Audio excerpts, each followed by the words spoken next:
Hello, everyone. Welcome to the Luckiest Peach podcast. I'm your host, Rachel, the Lucky Peach.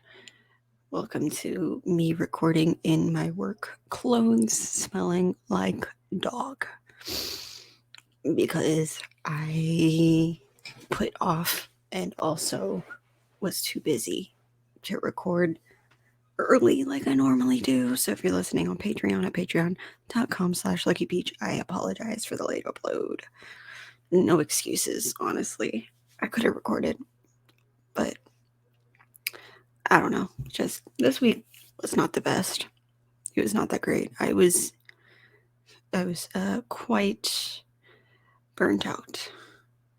And now I'm forcing myself to get out of that instead of waiting for it to naturally end. I don't know if that's a good thing or if that's going to end up being a bad thing. We will find out. You know, we shall see how that turns out. Um, Anyways, yes, I just got home from work and I was like, I need to get this shit out of the way.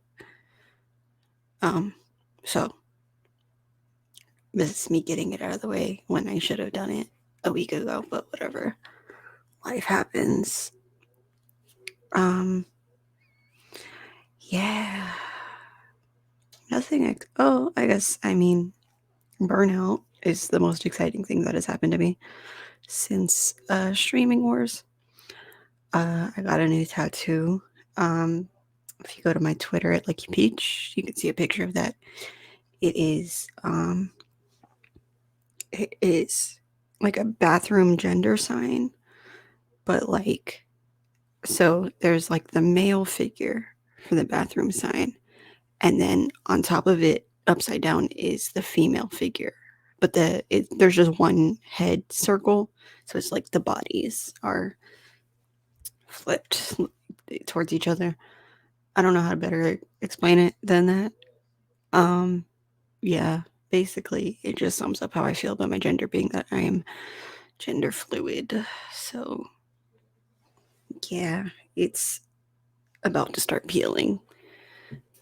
But I don't know if anything else interesting has happened.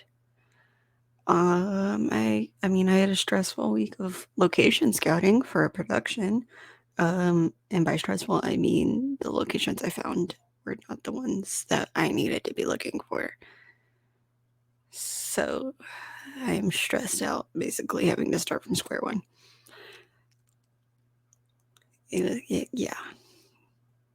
I'm not going to rant about that. I'm just going to say that I'm stressed out. And also, my partner in location scouting has COVID, so he can't even help right now.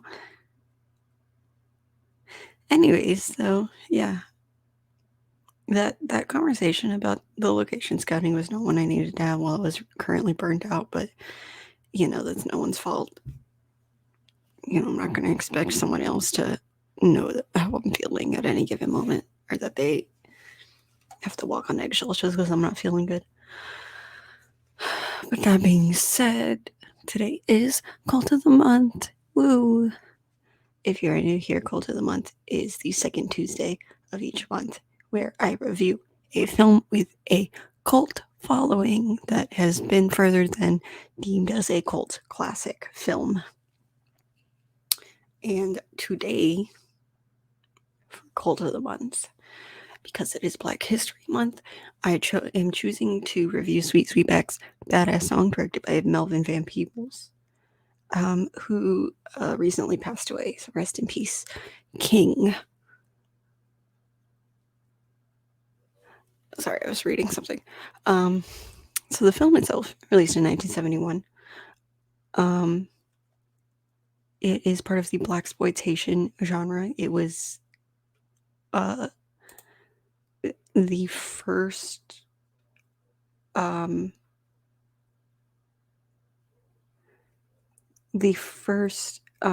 with Shaft, Sweetback, and Shaft were the first blaxploitation films. They invented the genre.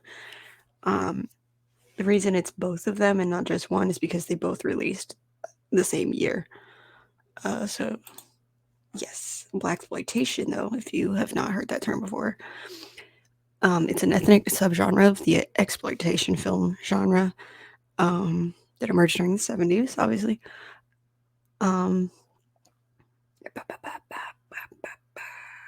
That does not have an explanation. Wikipedia, you are failing me today.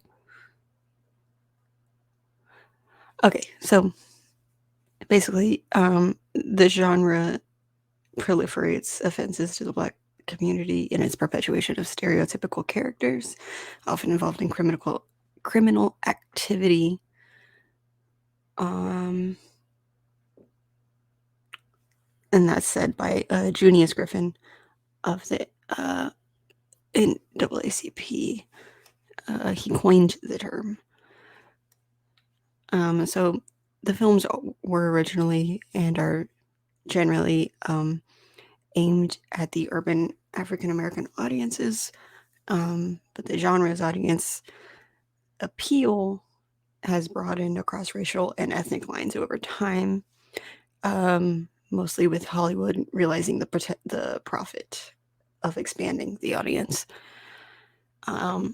which is both fucked up and also kind of like, well, I mean, it depends because it has the potential to be fucked up, and it also has the potential to be like, okay, this doesn't need to be for one ethnic group. But then at the same time, those same films can be utilized for racism. Anyways, they were also the first films to feature soundtracks of funk and soul music. I apologize if I pause a lot while I'm talking. My burnout is not doing me good in terms of socializing. So, another further explanation of blaxploitation, Vincent Canby of the New York Times in 1976 called it supercharged, bad-talking, highly romanticized melodramas about Harlem superstuds, the pimps, the private eyes, and the pushers who more or less single-handedly make Whitey's corrupt world safe for black pimping, black private eyeing, and black pushing.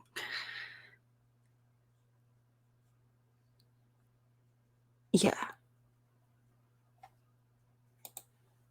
Yeah, so it's within the exploitation drama, there's sexploitation, there's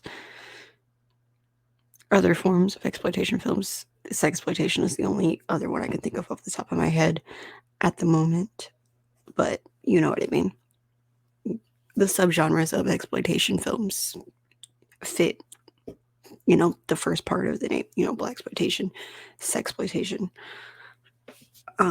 Anyways, so as I said before, it's written, co-produced, scored, edited, directed by, and starring Melvin Van Peebles.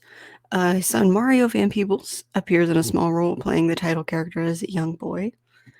Van Peebles began to develop the film after being offered a 3-picture contract for Columbia Pictures. No studio would finance the film, so Van Peebles funded it himself. Shooting it independently over 19 days, performing all of his own stunts, and appearing in several sex scenes, some reportedly unsimulated. I did not know that. Wow. You know what? I know which scenes that refers to. Oh. Oh. I'm seeing this movie in a whole different light now. Oh my god.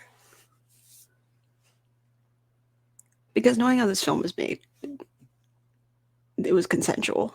So. Oh, okay. The next sentence is kind of fucked up, though. He received a $50,000 loan from Bill Cosby to complete the project. Yikes. The film's fast-paced montages and jump cuts were unique features in American cinema at the time. The picture was censored in some markets and received mixed reviews. However, it has left a lasting impression on American cinema.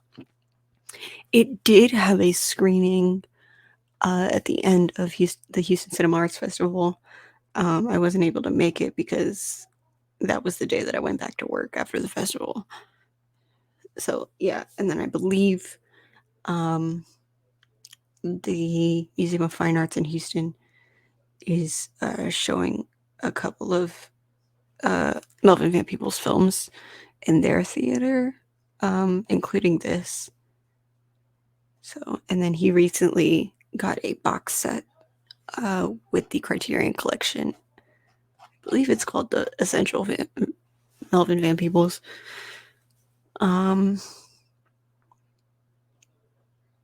Yeah. Okay. In 2020. Oh, we'll see if that goes. Yeah, it'll be further down. This article is actually long. This is probably some of the most information I've had about a film for Culture of the Month. So, the plot. The plot goes: a young African American orphan is sheltered by a Los Angeles brothel in the 1940s. Working as a towel boy, he was seduced by one of the prostitutes. I would not call that seduction because children don't fully understand consent. You can. Oh my god. Why are my family's talking really loud. I'm sorry if you'll hear that. Children can't fully understand consent. They can understand saying yes and no to something, but they don't fully understand the implications of that and the importance of it. So I would not call it seduction. I would call that something else.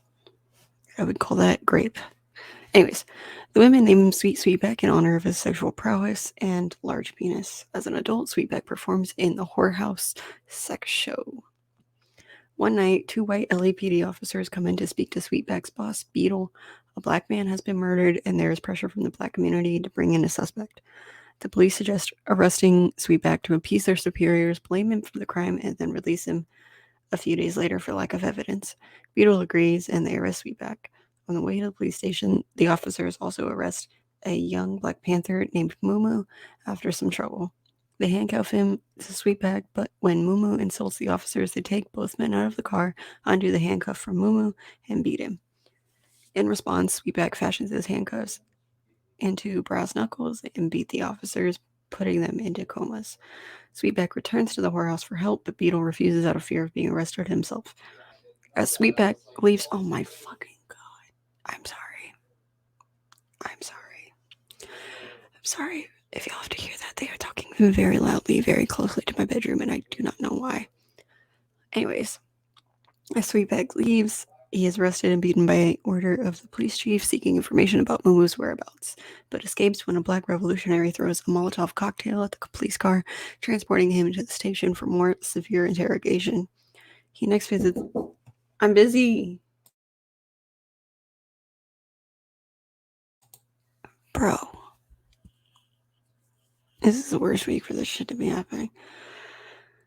This is what I get for putting off recording. Anyways. He next visits an old girlfriend who similarly refuses him aid, but cuts his handcuffs off in exchange for sex. Sweetback then asks his priest for help, but he refuses for fear of the police shutting down the church's drug rehab center. Police officers interrogate Beetle, seeking to discover Sweetback's whereabouts, rendering him deaf by firing a gun against each ear. Sweetback meets up with Mumu, and black gangsters drive them through South Central Los Angeles to the outskirts. Stopping overnight at a seemingly abandoned building, they discover it is a safe house for the Hells Angels. Their helmeted president challenges Sweetback to a duel. Asked to decide the weapon and discovering she is a woman, he chooses sex and is judged to win. The bikers leave the men in their club to await a member of the all-black East Bay Dragons who will get them to Mexico.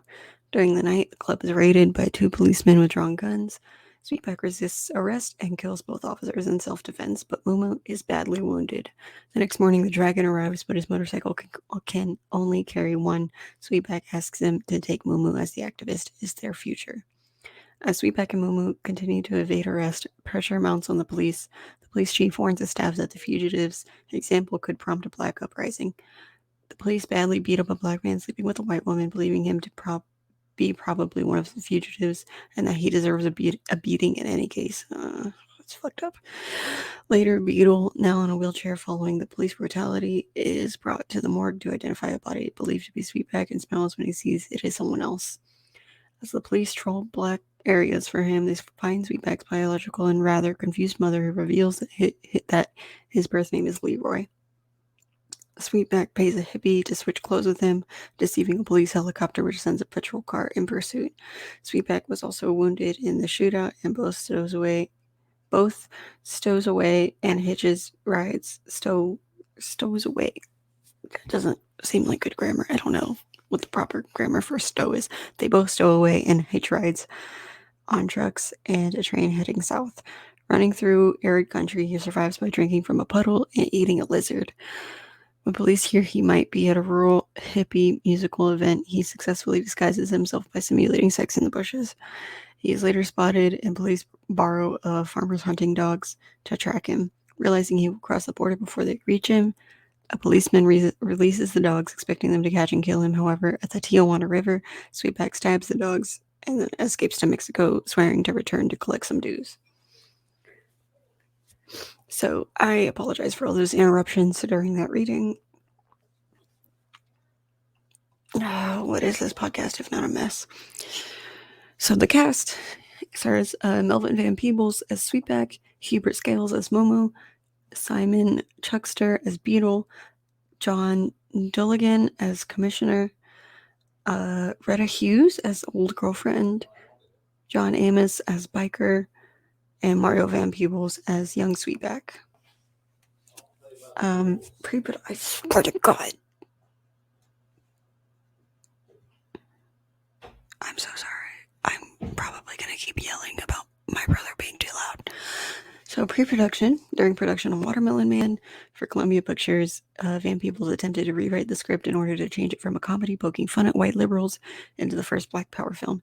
The writer, Herman Raucher, who had based the script on friends of his who expressed liberal sentiments while still holding on to bigoted beliefs, objected Van Peebles' efforts because he felt that the movie should be a parody of liberal culture.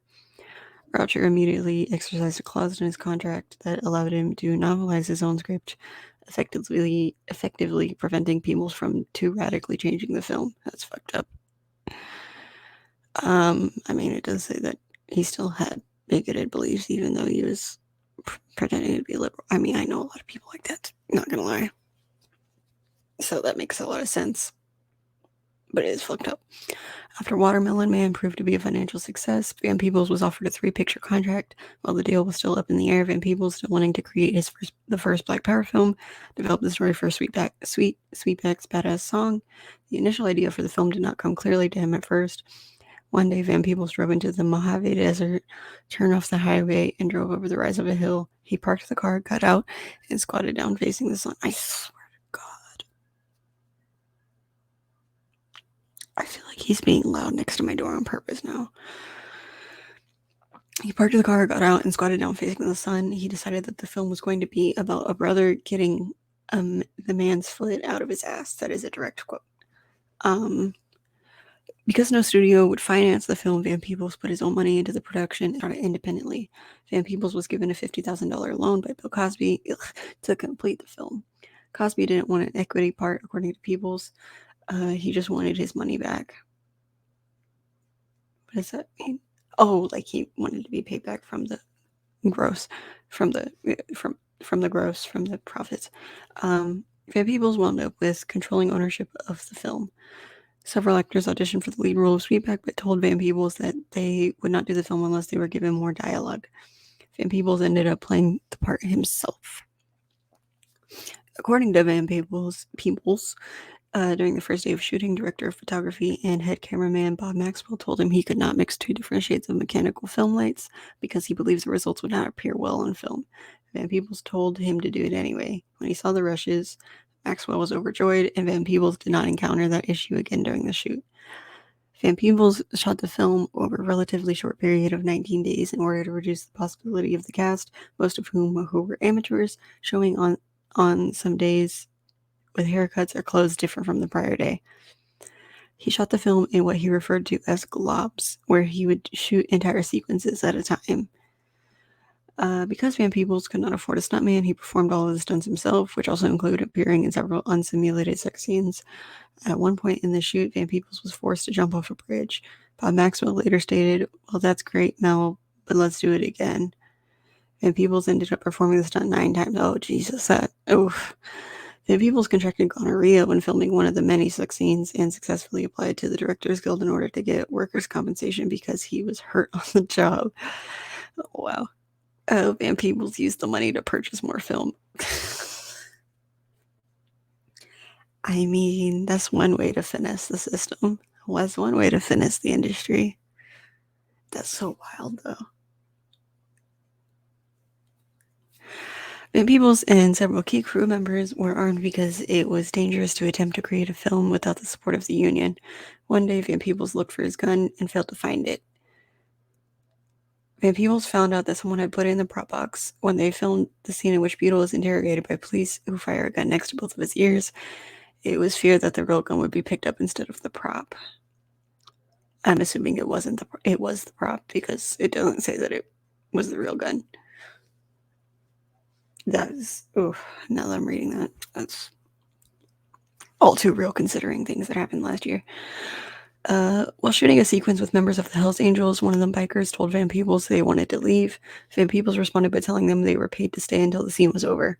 The biker took out a knife and started cleaning his fingernails with it. In response, Van Peebles snapped his fingers and his crew members were standing there with rifles. The biker stayed to shoot the scene. Holy shit. I'm loving the story behind the making of this film. I'm not even gonna lie. This is amazing. Van Peebles had received a permit to set a car on fire, but had done so on a Friday. As a result, there was no time to have it filed before shooting the scene. When the scene was shot, a fire truck showed up. This ended up in the final cut of the film. And it sure did. Van Peebles stated that he approached directing the film like, quote, like you do the cupboard when you're broke and hungry. Throw in everything eatable and hope to come out on top with the seasoning, i.e. by editing, end quote. Van Peebles stated that, quote, story-wise, I came up with an idea, why not direct, Story-wise, I came up with an idea, why not the direct approach? To avoid putting myself into a corner and writing something I wouldn't be able to shoot, I made a list of the givens in the situation and tried to take those givens and juggle them into the final scenario, end quote. Okay. Van Peebles wanted, quote, a victorious film where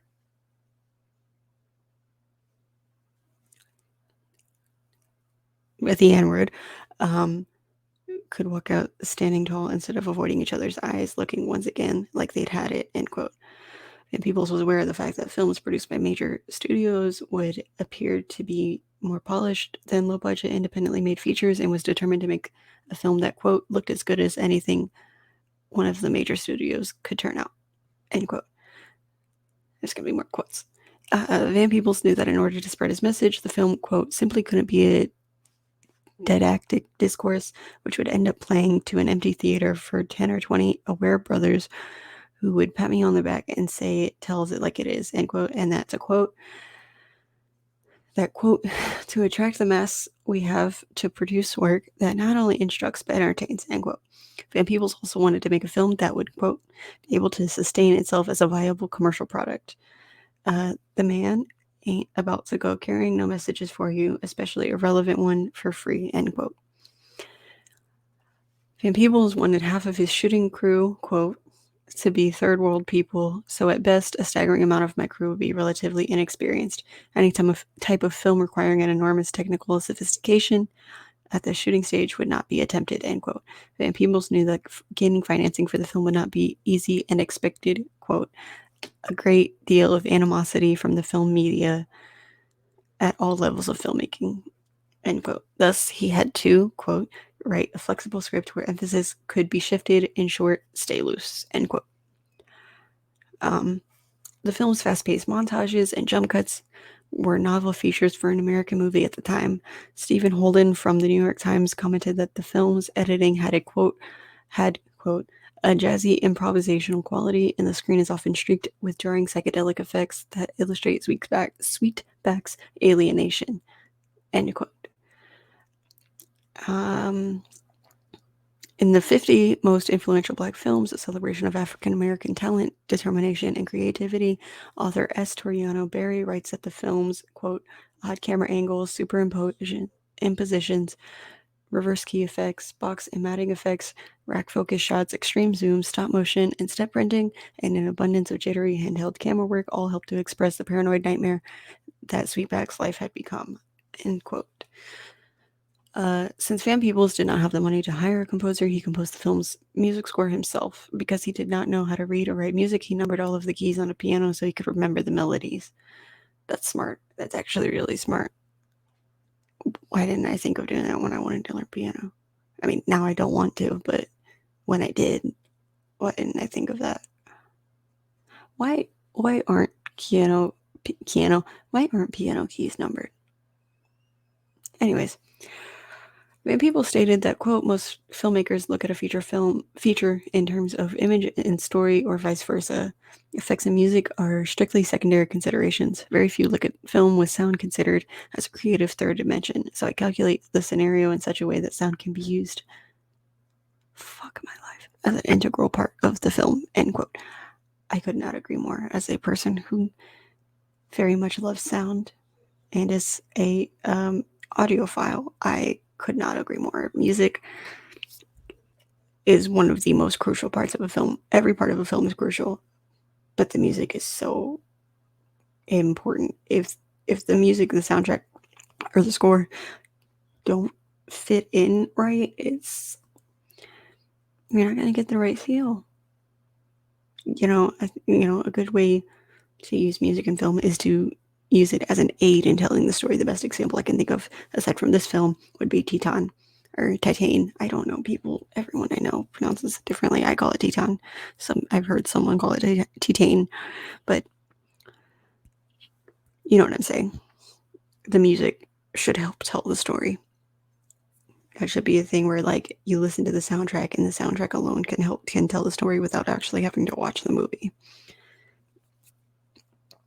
Continuing on, the film's music was performed by a then unknown group, Earth, Wind & Fire, who were living in a single apartment with hardly any food at the time. Van Peebles' secretary was dating one of the band members and convinced him to contact them about performing the music for the film. Van Peebles projected scenes from the film as the band performed the music. By alternating hymn-based vocalization and jazz rhythms, Van Peebles created a sound that foreshadowed the use of sampling in hip-hop music. Van Peebles recalls that, quote, music was not used as a selling tool in movies at the time. Even musicals, it would take 3 months after the release of the movie before they would bring out an album, end quote. Because Van Peebles did not have any money for traditional advertising methods, he decided that by releasing a soundtrack album in anticipation of the film's release, he could help build awareness for the film with its music. I'm glad he did that because he opened a whole new window of film marketing with that. The film was released on March 31st, 1971 at the Grand Circus Theater in Detroit and on April 2nd, 1971 at the Coronet Theater in Atlanta.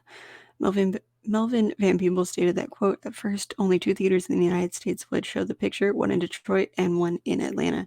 The first night in Detroit, it broke all the theaters' records, and that was only on the strength of the title alone, since nobody had seen it yet. By the second day, people would take their lunch and sit through it 3 times. I knew that I was finally talking to my audience. Sweetback's Baadasssss song made thousands of dollars in its first day, end quote.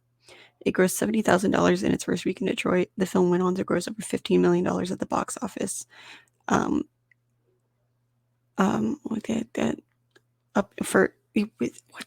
the proper term?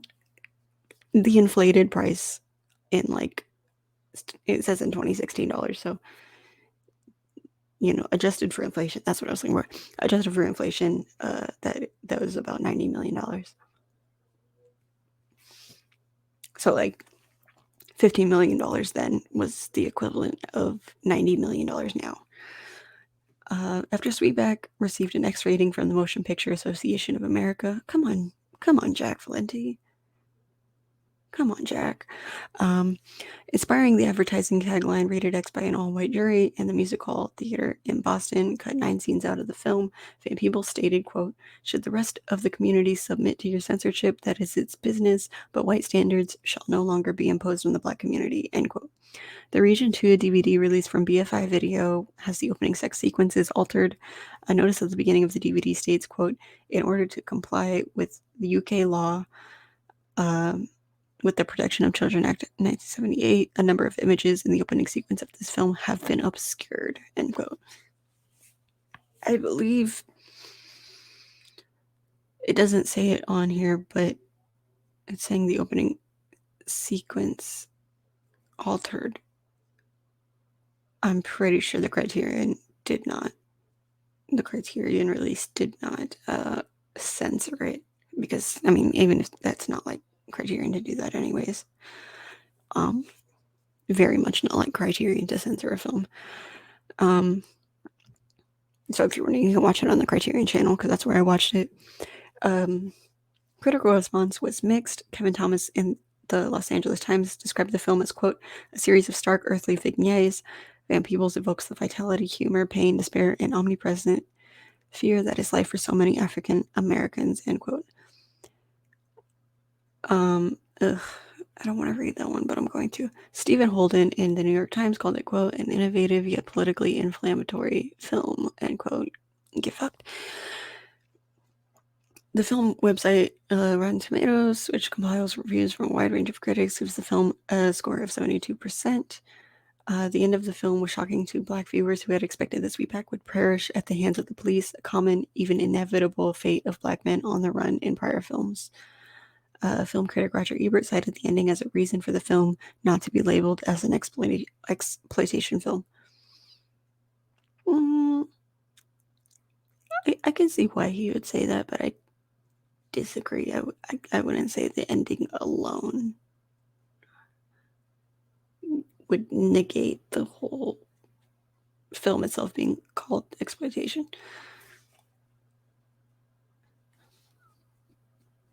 Anyways, because, I mean, an exploitation film generally, it exploits trends and niche genres and lyric content and stuff like that. Like Night of the Living Dead is an exploitation film. So, I mean, even with, like, I can see the argument. Roger, our least favorite person on this podcast, I can see the argument he's making, but I do not think that, like, the ending alone should make it, make the label of exploitation just go away, because I'm like, Roger, did you not watch the movie? Anyways, the New York Times critic Clayton Riley viewed the film favorably, commenting on its aesthetic innovation, but stated of the character of Sweetback that he, quote, "is the ultimate sexualist in whose seemingly vacant eyes and unrevealing mouth are written the protocols of American domestic colonialism," end quote.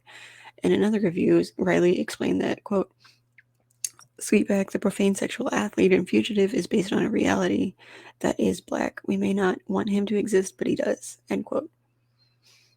I like that he exists. I quite like Sweetback. Critic Donald Bogle states in a New York Times interview that the film in some ways met the black audience's compensatory needs after years of asexual Sidney Poitier type characters, and that they wanted a, quote, "viable, sexual, assertive, arrogant black male hero," end quote. I agree with that. Now that I think about it, I never thought about it that way. Yeah, because when I think of film history, now that I'm thinking about it, black characters prior to this weren't portrayed that way. They were portrayed in the, Sidney Poitier way, which, there's nothing wrong with that. We love Sidney Poitier in this household.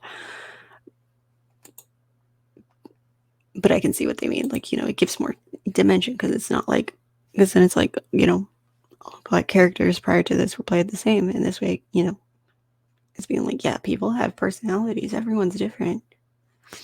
People's personalities are different. What the fuck? Like, why not show that? Show a sexualized man. Anyways, in a compendium about the Museum of Modern Art's film and media collection, curator Stephen Higgins describes the film place in history. Quote, not since Oscar Michaud had an African-American filmmaker taken such complete control of the creative process, turning out a work so deeply connected to its own personal and cultural reality that he was not surprised when the white critical establishment professed bewilderment. It depends less on its story of a super stud running from the police than it does on its disinterest in referencing white culture and its radically new understanding of how style and substance inform each other. End quote.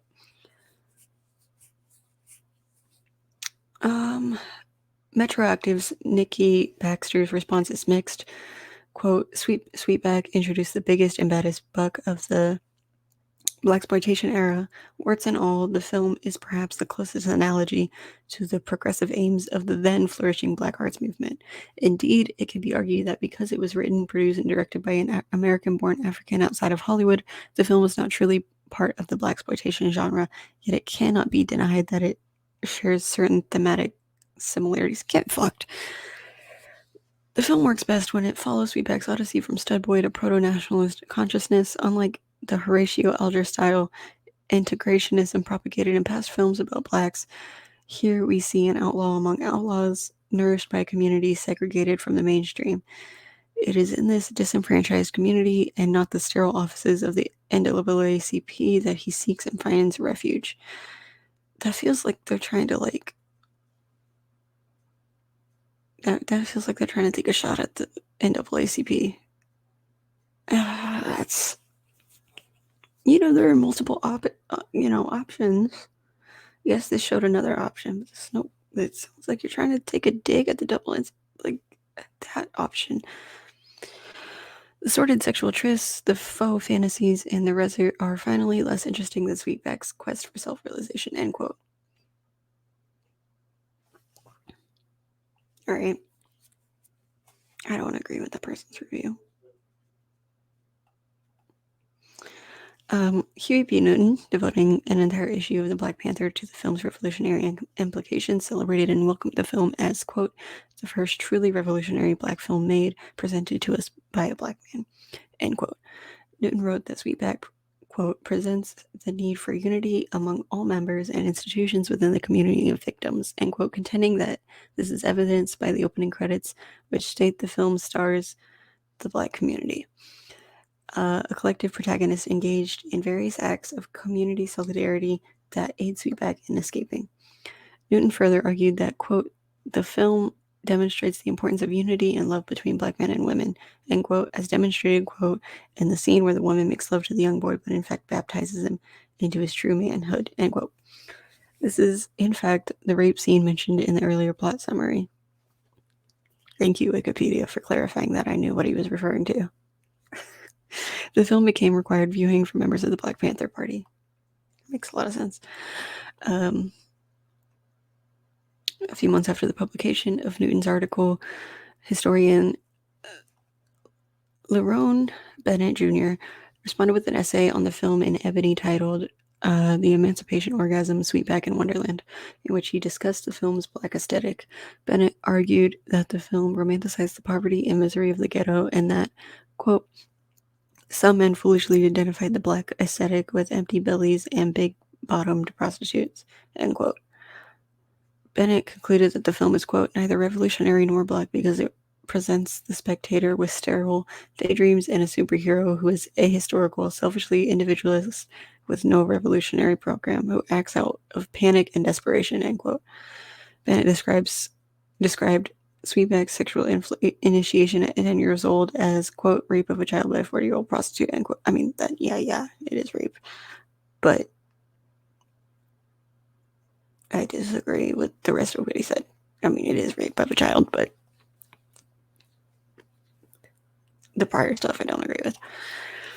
Bennett describes instances when Sweetback saved himself through the use of his sexual prowess as emancipation orgasms and stated that, quote, it is necessary to say frankly that nobody ever fucked his way to freedom, and it is mischievous mischievous and reactionary. Finally, for anyone to suggest that black people in 1971 that they are going to be able to screw their way across the Red Sea fucking will not set you free. If fucking free black people would have celebrated the millennium 400 years ago, end quote. I think you missed the point of the film. It's not saying that's the only way to be freed. It's just, sexual emancipation is different than what this film was trying to convey. I think you missed the point. Black nationalist poet and author Haki R. Matubuti, I apologize if I mispronounced that, agreed with Bennett's assessment of the film, stating that it was, quote, a limited money-making autobiographical fantasy of the odyssey of one Melvin Van Peebles through what he considered to be the black community, end quote.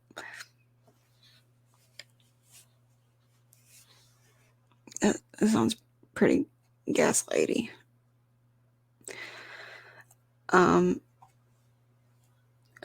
Sweetback's Baadasssss song is considered to be an important film in the history of African American cinema.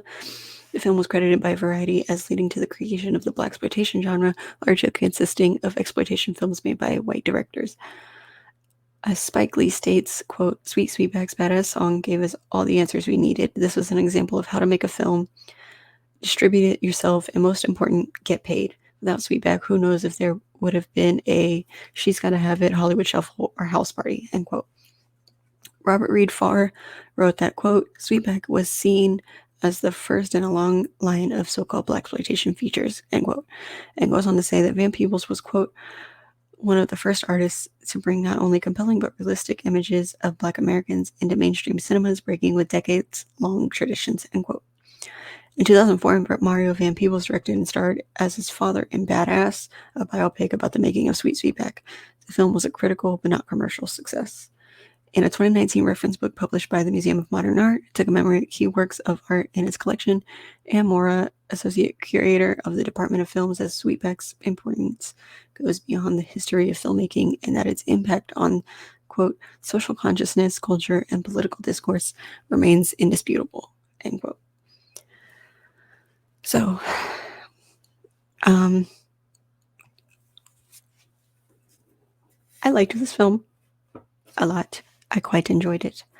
I disagree with these prior, some of these reviews that say like it's not important or it's not revolutionary because it's not historical in any way, which I don't like when people say that about characters in general. A character does not have to be real or historical to be important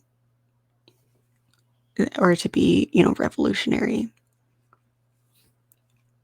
And same with like some of these reviews that I disagree with look at it in a very one-sided way instead of being like, the Black community has a lot of intersectionality. Everyone has intersectionality. They have different identities that come together to form their primary identity, and some of these reviews kind of don't take that into account. They're like, this isn't how things are. This is not, and I'm like, that might not be how things are for you, but it is how things are for a lot of people in the Black community. So why are you shutting that down and trying to say that's not how it is when that is how it is for a lot of people? Because clearly it resonated with a lot of people, with the whole community, with the whole world, with the film industry. I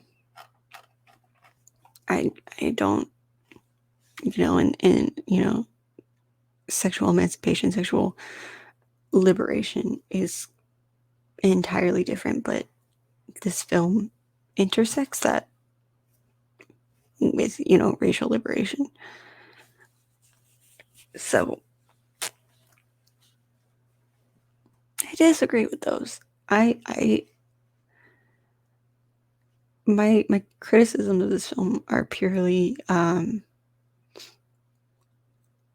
um, uh, um, what's the word I'm looking for? What is the word? Based on like the art of the film, not on the plot, because as a white person who grew up in a suburb, that is not my place to speak on that. I will never speak on a story about a community that is not my own, or try to compare it to mine or anything like that, because it's not my story to tell. That's not my opinion to give. My opinion is not important. Because I have quite a lot of privilege just from existing. So I don't have the right to give my opinion on the story itself. But I enjoyed this film. This is like making a film yourself. Like, it has that look, yeah, but it's so well done. It's like when you watch like Evil Dead and you're like, oh yeah, this is a group of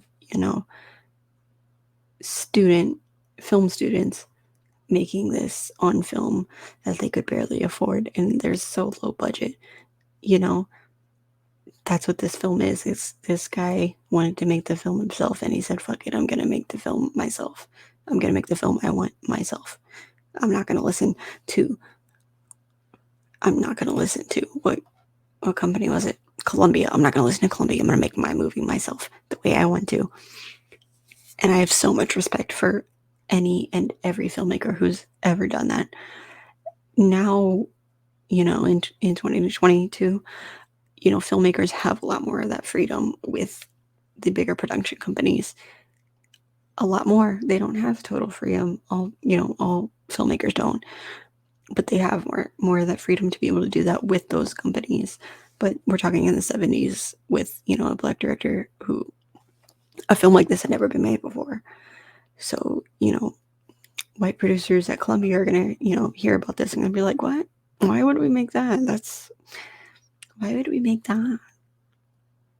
But, obviously, the legacy of this film stands as proof of why this film needed to be made. It was very important. It's important to show all aspects of an ethnic group, all different socioeconomic statuses, and all different places that people live in, all the different experiences that people go through, because everyone's experience is different depending on their intersectionality. It's important to show that representation matters. Dear Columbia, I would like to tell you that representation really fucking matters. Which, I mean, yeah, obviously in the 70s, people are going to be like, we're going to question that, but it's incredibly important. Now we realize that more than they would then, but this was clearly a slap in the face to be like, oh, that shit matters. I'm trying to see if there's anything else I missed on here to read.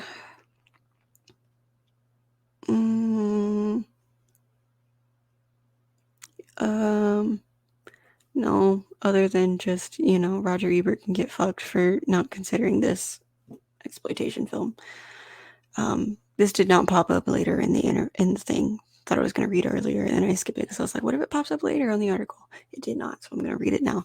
In 2020, the film was selected for preservation in the United States National Film Registry by the Library of Congress as being culturally, historically, or aesthetically significant. So Roger Ebert, you can get fucked. People who criticize this movie, you can get fucked. Because first of all, it's really great. It's a really good movie. It is worth all 97 minutes. And it's culturally, historically, and aesthetically significant. Like, the style that this film was done and the way that this film was made so overwhelmingly independently is important. The fact that this story alone was made is important. It's It's so good. It's so good. I give it 4.5 peaches out of 5.